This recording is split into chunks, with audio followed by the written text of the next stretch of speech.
کہیں تبدیلی لانی ہو تو 4 باتیں اور بھی ہونی چاہیے، جس کو 4D فینومنا کہتے ہیں۔ 4D فینومنا جدید دور ہے نا، سائنسی دور ہے، کام کرنے والوں نے کام کیا ہے۔ کس طرح کیا؟ انہوں نے 4D فینومنا نکال لیا۔ یہ کیا فینومنا ہے کہ 4 طریقوں سے جو ہے پہلے دیکھنا ہوگا، تب جا کر ہم کچھ کرنے میں کامیاب ہوں گے۔ وہ 4D فینومنا کیا ہے؟ سب سے پہلی چیز اس میں جو ہے جو امپلیمنٹ کرنی ہے وہ یہ ہے کہ ڈسکور کرنا ہے آپ نے۔ آپ جس بھی سیکٹر میں ہو، first of all you have to discover the actual situation now, کہ صورتحال کیا ہے۔ آپ کہیں پر بھی گئے، آپ کی پوسٹ جتنی بھی بڑی ہو، صرف سنی سنائی باتوں پر آپ نہیں کان دھریں گے، بلکہ 2 دن 4 دن ہفتہ 10 دن آپ کے سامنے ساری کیلکولیشن ہوگی، سارا حساب کتاب ہوگا آپ کے سامنے۔ آپ حالات کو بھی دیکھیں گے، دیگر جو امپلائیز آپ کے انڈر کام کرنے والے ہیں ان کو بھی دیکھیں گے، ان کی صلاحیت بھی دیکھیں گے۔ سب سے پہلے آپ ڈسکور کریں گے کہ شروع کہاں سے کیا جائے۔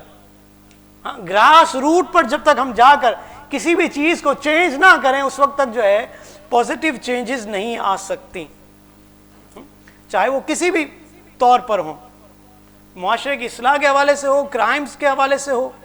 تو جب تک گراس روٹ کو نہیں پکڑیں گے آپ، اس وقت تک جو ہے اوپر ہی اوپر آپ چینجز کر کے نیچے پوری خرابی ہو تو وہ کارگر ثابت نہیں ہوتی۔ ہمارے ہاں المیہ یہ ہو گیا ہے کہ اسٹیٹمنٹ پاس کر دیے جاتے ہیں، اور دوسرا یہ ہوا کرتا ہے کہ ہم بہت زیادہ ریالٹیز کو نہیں فالو کرتے۔ اس وجہ سے بھی ہمیں کچھ کام کرنے میں حرج آتا ہے۔ اور پھر میڈیا کا دور، سوشل میڈیا کا دور، تو اس وجہ سے اپ اینڈ ڈاؤن بہت زیادہ ہمارے معاملات میں آ گیا ہے۔ لہٰذا ضرورت اس بات کی ہے کہ سب سے پہلے آپ اس جڑ کو پکڑیں کہ جہاں سے خرابی شروع ہو رہی ہے۔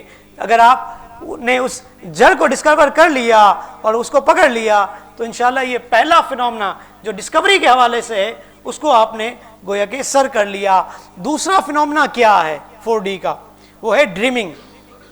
انسان جب بڑے خواب دیکھتا ہے نا تو بڑا کام بھی کرتا ہے۔ جس کی سوچ چھوٹی اس کا کام بھی چھوٹا، جس کی سوچ بڑی وہ کام بھی بڑا کرتا ہے۔ تو ڈریمنگ کے اعتبار سے بھی یہ کہا گیا کہ جو شخص بڑا کام کرنا چاہے وہ بڑے خواب بھی دیکھے۔ دیکھیں قائد اعظم محمد علی جناح، آج قائد اعظم کا ہیپی برتھ ڈے تھا 145، لیکن قائد اعظم کی شخصیت کیا تھی؟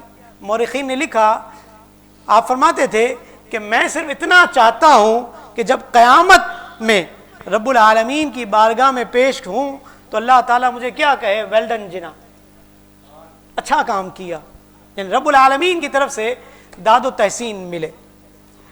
ایک کتاب ہے جناح آف پاکستان، اسٹینلی والفرڈ کی۔ وہ کیا کہتے ہیں؟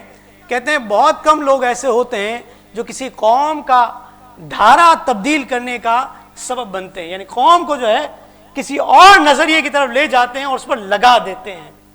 کہتے ہیں بہت کم لوگ ہوتے ہیں۔ وہ کون کہہ رہا ہے؟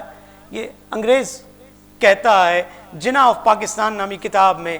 پھر کہتا ہے کانگریس کے رہنما جواہر لال نہرو کی بہن مسز وجے لکشمی پنڈت، وہ کہتی ہیں اگر مسلم لیگ کے پاس 100 گاندھی اور 200 عبد الکلام آزاد ہوتے اور دوسری جانب کانگریس کے پاس فقط ایک قائد اعظم ہوتا تو ہندوستان کبھی بھی تقسیم نہ ہوتا۔ بتائیے کہ قائد اعظم شخصیت کون سی تھی؟ ہم نے تو فراموش کر دیا نا۔ جن محسنوں نے ہمیں پاکستان بنا کر دیا، آج ہم ان کے ہیپی برتھ ڈے کے وقت میں ان کو ایک پوسٹ بنا کر داد و تحسین دے کر فارغ ہو جاتے ہیں۔ ان کے مشن کو ہم نے چھوڑ دیا، ان کا مقصد جو تھا پاکستان بنانے کا یہ ہم بھول چکے ہیں۔ تو خواب بڑا ہوگا تو کام بھی بڑا کریں گے۔ تو دوسرا فینومنا 4D کا جو ہے وہ ڈریمنگ ہے۔ تیسرا فینومنا کیا ہے؟ ڈیزائننگ۔ اب پلاننگ کریں، اب پلاننگ کریں کس طرح کرنا ہے، کیا کرنا ہے۔ تو یہ بھی قائد اعظم کہ جن کا آج ہیپی برتھ ڈے ہے، ان کو دیکھ لیجئے تو کس طرح انہوں نے کام کیا۔ خود فرماتے ہیں کہ مسلمانوں